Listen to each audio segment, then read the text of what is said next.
Myron Metcalf, ESPN.com.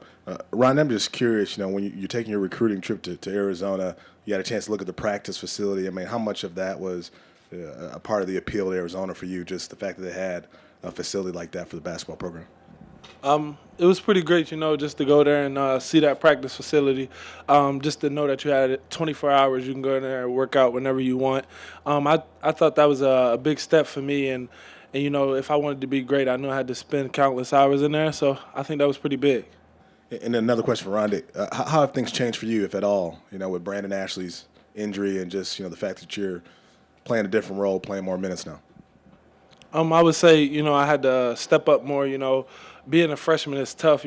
Sometimes people think you can't do certain things, but I know that I play hard. I give it my all every time I'm out there, and that's what our coach wants. No matter if we mess up, he just wants us to go 110% at all times, and that's what I do for the most part. Daniel Burke with the Arizona Daily Star. Nick, is it any different playing in this tournament as a number one seed and with people maybe looking for you guys as opposed to last year flying under the radar a little bit, or is it the same deal? Yeah, it's a little different than last year, but I mean, as far as being targeted and stuff like that, we've been dealing with that all year. It seems like every single team gives us their best shot. I mean, you can see that same team probably a week later, and they're not playing nearly as hard and stuff like that. So pretty much all year has prepared us as a team for what we're going to get here. And so we've dealt with it pretty good all year. Just got to continue doing that. Ed Graney Review Journal. Nick, when he went down, Brandon, you knew him obviously as well as anyone. One, how did you think it would affect him, and then your role, and how did you think it would affect the team? I mean, losing a player of his caliber was huge for our team, and I mean, it showed for a month after. I mean, as far as him dealing with it, I don't think anybody on the team thought that he would deal with it as good as he is. I mean, he's been positive all throughout, and although he does miss playing and it is sad about not being able to continue with us, but he's had a great attitude. And I mean, I think right now we're just starting to, these last few weeks, we're just starting to get comfortable without playing with him. Rondae stepping up, having a bigger role. Aaron going to his natural position at the 4. So I think right now we're hitting our little peak as far as offensively and defensively without him.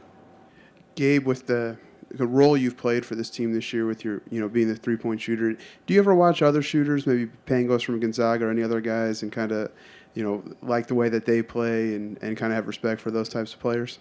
Yeah, I mean, I have respect for a lot of people. I don't like to consider myself just a shooter, but that's what this team needs more than anything right now. So, I sort of just took that role and ran with it, just playing my part and knowing when to shoot the ball and when to give a good pass or something like that. So, yeah, I think I watch a lot of basketball, so I see a lot of college basketball players who shoot the ball really well. I don't think I'm a great three-point shooter. I think that's the best thing I do for what this team needs, though. Matt Johnson, Gonzaga Bulletin. I don't know how much you guys saw of the Gonzaga game yesterday, but would you guys notice what jumps out at you as far as their strengths? I mean, I've seen them a lot over this year, and I mean, I played them my freshman year, so some of the same people were on the team. They're just well-disciplined. They run their stuff.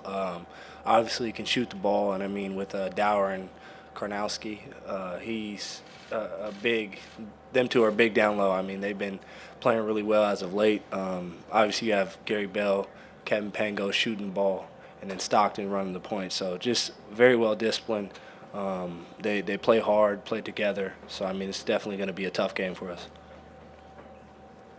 And follow up with their height, you talked about Shemek and Sam. How does that change how you attack them offensively? I mean, their height had great advantage yesterday, especially. I don't think our game plan changes. We're going to play Arizona basketball. I think with the two bigs, they're great basketball players, but we're going to have Nick shooting the ball well. We're going to have Rondae getting to the cup, and we're not selfish. We're going to pass the ball. If one of them comes up, it's going to be a bounce pass to Caleb for a dunk. So I think we're just going to play Arizona basketball. Nick, you mentioned their big guy. With Caleb, it seems like the last month of the season he's maybe taken his game up a notch. What have you seen from him, and how much fun will it be to see him battle that guy tomorrow and when he has a matchup like that? Yeah, I mean, Caleb has been really stepping his game up because part of the reason I think is because he's hitting his 15-footer. He's able to step away from the basket and hit that shot, so it opens up a post game for him. They can't really double down as much when we're shooting the ball a little bit better. But as far as that matchup, I think it's going to be a good one. You know, 2 7-footers banging down low in the post. I'm just looking forward to it. Hopefully our big can come out on top.